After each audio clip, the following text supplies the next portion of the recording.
ಇನ್ನು ವೃಶ್ಚಿಕ ರಾಶಿಯಲ್ಲಿ ಹುಟ್ಟಿರೋರಿಗೆ ಈ ವರ್ಷ ಹೇಗಿರುತ್ತೆ ಅಂತ ನೋಡೋದಾದ್ರೆ ನೋಡಿ, ವೃಶ್ಚಿಕ ರಾಶಿಯವರಿಗೆ 8ನೇ ಮನೆಯಲ್ಲಿ ಗುರುವಿನ ಸಂಚಾರ ಇದೆ. 8ರಿಂದ 9 ಮತ್ತು 10ನೇ ಮನೆಗೂ ಕೂಡ ಗುರುವಿನ ಸಂಚಾರ ಬರುತ್ತೆ. ಸೊ ಇವಾಗ ಒಂದು ಸ್ವಲ್ಪ ನಿಮಗೆ ಅನಿರೀಕ್ಷಿತ ಘಟನೆಗಳು ನಿಮ್ಮ ಜೀವನದಲ್ಲಿ ನಡೆಯುವಂಥದ್ದು. ಯಾವ ರೀತಿಯಾದದ್ದು ಅಂತಂದರೆ, ಅಧಿಕವಾದ ಲಾಭನೂ ಆಗ್ಬೋದು, ಅಧಿಕವಾದ ಲಾಸ್ ಕೂಡ ಆಗ್ಬೋದು, ಅಥವಾ ನೀವು ಎಕ್ಸ್ಪೆಕ್ಟೇಷನ್ ಮಾಡದೇ ಇರೋಂಥ ಕೆಲವೊಂದು ನಿಮ್ಮ ಜೀವನದಲ್ಲಿ ನಡೀತಾ ಹೋಗಬಹುದು. ಸೊ ಹಾಗಾಗಿ ಏನಾದರೂ ಇನ್ವೆಸ್ಟ್ಮೆಂಟ್ ಮಾಡ್ತಾ ಇದ್ದೀರಾ ಅಂದರೆ ಸ್ವಲ್ಪ ಕೇರ್ಫುಲ್ ಆಗಿರಿ.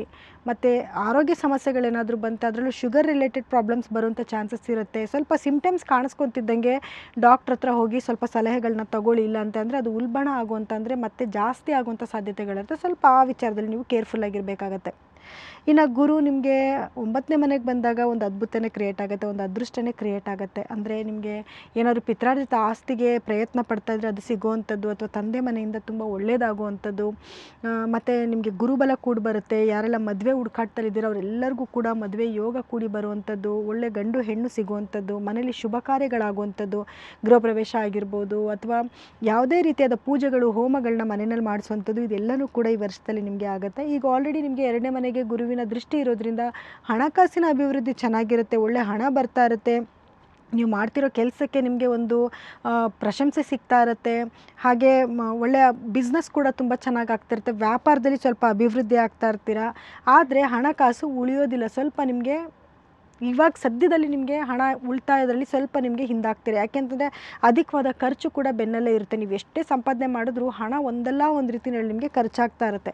ಅದೇ ಗುರುವಿನ ಸಂಚಾರದ ನಂತರ 9ನೇ ಮನೆಗಾಗಲಿ 10ನೇ ಮನೆಗಾಗಲಿ ಗುರು ಬಂದಾಗ ಖಂಡಿತವಾಗ್ಲೂ ಅದು ಎಲ್ಲನೂ ಕೂಡ ನಿಮಗೆ ಸ್ವಲ್ಪನೇ ತಿಳಿ ಆಗ್ತಾ ಹೋಗ್ತಾ ಇರುತ್ತೆ. ಅಂದರೆ ಏಪ್ರಿಲ್ನ ನಂತರ ತುಂಬ ಅದ್ಭುತವಾದ ಸಮಯ ನಿಮ್ಗಾಗುತ್ತೆ. ಯಾಕಂದರೆ ಗುರುವಿನ ದೃಷ್ಟಿ ಕೂಡ ಲಗ್ನಕ್ಕೆ ಬೀಳುತ್ತೆ. ಸೊ ಗುರುಬಲನೂ ಕೂಡ ಬಂದಿರುತ್ತೆ.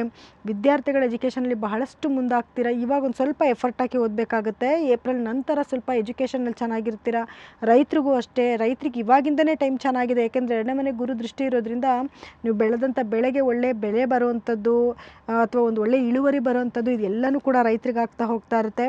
ಮನೆಯಲ್ಲಿ ವಾತಾವರಣನೂ ಕೂಡ ಅಷ್ಟೇ, ಸ್ವಲ್ಪ ಇರುಸು ಮುರುಸು ಇದ್ದರೂ ಕೂಡ ಗುರುವಿನ ದೃಷ್ಟಿ ಚೆನ್ನಾಗಿರೋದ್ರಿಂದ ಖಂಡಿತವಾಗ್ಲೂ ಅದನ್ನು ಅಲ್ಲಿಂದಲ್ಲೇ ಸರಿ ಹೋಗುವಂಥದ್ದು. ಯಾಕಂದರೆ ನೀವು ಸ್ವಲ್ಪ ಸಾಫ್ಟಾಗಿ ಮಾತಾಡೋದನ್ನ ರೂಢಿ ಮಾಡ್ಕೊತೀರ. ಆದರೆ ನಿಮ್ಮ ರಾಶಾಧಿಪತಿ ಕುಜ ಆಗಿರೋದ್ರಿಂದ ಸ್ವಲ್ಪ ಕೋಪ ಜಾಸ್ತಿನೇ ಇರುತ್ತೆ. ಬಟ್ ಈ ಸಂದರ್ಭದಲ್ಲಿ ಯಾಕಂದರೆ ಗುರುವಿನ ದೃಷ್ಟಿ 2ನೇ ಮನೆಗಿರೋದ್ರಿಂದ, ಅದು ನಿಮ್ಮ ವಾಕ್ಸ್ಥಾನ ಆಗಿರೋದ್ರಿಂದ, ಕುಟುಂಬ ಸ್ಥಾನ ಆಗಿರೋದ್ರಿಂದ ಮನೇಲಿ ಸ್ವಲ್ಪ ನಿಮ್ಮ ಮಾತಿಗೆ ಮನ್ನಣೆ ಕೊಡ್ತಾರೆ, ಗೌರವ ಸಿಕ್ಕತ್ತೆ. ಸ್ವಲ್ಪ ನಿಮಗೂ ಒಂದು ಸ್ವಲ್ಪ ಸ್ಲೋವಾಗಿ ಏನೋ ಮಾತಾಡಬೇಕು ಅಥವಾ ಗೌರವಯುಕ್ತವಾಗಿ ಮಾತಾಡಬೇಕು ಅನ್ನೋದು ಕೂಡ ನಿಮಗೆ ರೂಢಿ ಆಗ್ತಾ ಹೋಗ್ತಾ ಇರುತ್ತೆ. ಸೊ ಇದರಿಂದ ನಿಮ್ಗೆ ಏನಾಗುತ್ತೆ, ಒಳ್ಳೆ ಗೌರವ ಪ್ರಶಂಸೆ ಎಲ್ಲನೂ ಕೂಡ ಮನೆಯಲ್ಲೂ ಸಿಗ್ತಾ ಇರುತ್ತೆ. ಮಾಡ್ತಿರೋಂಥ ಕೆಲಸದಲ್ಲೂ ಕೂಡ ನಿಮಗೆ ಒಂದು ಒಳ್ಳೊಳ್ಳೆ ಅವಕಾಶಗಳು ಸಿಗುವಂಥದ್ದು, ಅಥವಾ ನೀವು ಮಾಡ್ತಿರೋ ಕೆಲಸನ ಗುರುತಿಸೋದು ಕೂಡ ಆಗ್ತಾ ಇರುತ್ತೆ. ಗುರುವಿನ ಸಂಚಾರದ ಮೇಲೆ ನಿಮಗೆ ಎಲ್ಲನೂ ಅಂದರೆ ನಿಮಗೆ ನವೆಂಬರ್ ಮೇಲೆ ತುಂಬ ಅದ್ಭುತವಾದ ಒಂದು ಸಮಯ ಆಗುತ್ತೆ. ಯಾಕಂದರೆ ಗುರುವಿನ ದೃಷ್ಟಿ ನಿಮ್ಮ 6ನೇ ಮನೆಗೆ ಬೀಳುತ್ತೆ.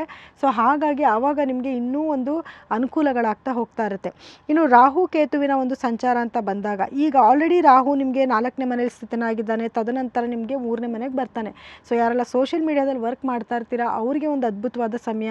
ಸ್ವಲ್ಪ ನೀವೇನೇ ಒಂದು ಕಂಟೆಂಟ್ ಕ್ರಿಯೇಟ್ ಮಾಡಿ ಹಾಕಿದ್ರೂ ಕೂಡ ಅದು ಬೇಗ ಜನಗಳಿಗೆ ರೀಚ್ ಆಗುವಂಥದ್ದು, ಅಥವಾ ಯಾರಾದರೂ ಬಾಸ್ ಆಗಿ ವರ್ಕ್ ಮಾಡ್ತಿದ್ರೆ ಬಾಸ್ ಮಾತನ್ನ ಏನು ನಿಮ್ಮ ಕೈ ಕೆಳಗಡೆ ಕೆಲಸ ಮಾಡೋರು ಕೇಳುವಂಥದ್ದು, ಗುರುತಿಸುವಂಥದ್ದು, ನಿಮಗೆ ಬೆಲೆ ಸಿಗುವಂಥದ್ದು ಎಲ್ಲನೂ ಕೂಡ ಆಗುತ್ತೆ.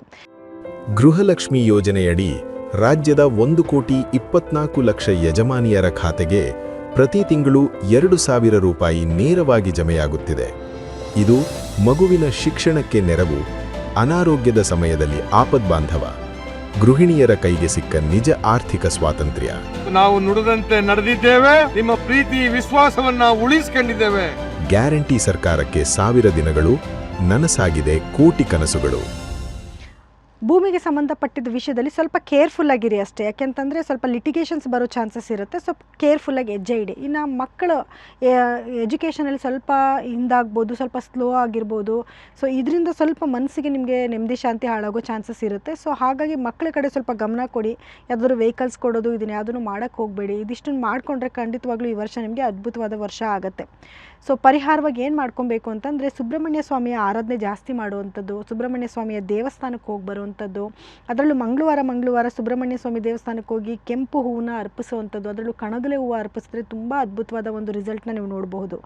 ಇನ್ನು ಶುಕ್ರನ ಆರಾಧನೆ ಜಾಸ್ತಿ ಮಾಡ್ಕೊಳ್ಳಿ. ಅಂದರೆ ಲಕ್ಷ್ಮೀ ದೇವಿಯ ಆರಾಧನೆ ಸ್ವಲ್ಪ ಜಾಸ್ತಿ ಮಾಡ್ಕೊಳ್ಳಿ. ಆಂಜನೇಯ ಸ್ವಾಮಿಯ ದೇವಸ್ಥಾನಕ್ಕೆ ಶನಿವಾರ ಹೋಗಿ ಬನ್ನಿ. ಅಥವಾ ಮನೆಯಲ್ಲೇ ಏನು ಆಂಜನೇಯಂಗೆ ಸಂಬಂಧಪಟ್ಟಿರುವಂಥ ಹನುಮಾನ್ ಚಾಲೀಸನ ಕೇಳ್ಕೊಂಡ್ರೆ ಸಾಕು. ನಿಮಗೆ ಏನೆಲ್ಲ ನೆಗೆಟಿವಿಟಿ ನಾನು ಹೇಳಿದೆ ಅದರಿಂದ ಖಂಡಿತವಾಗ್ಲೂ ನೀವು ಪಾರಾಗಬಹುದು.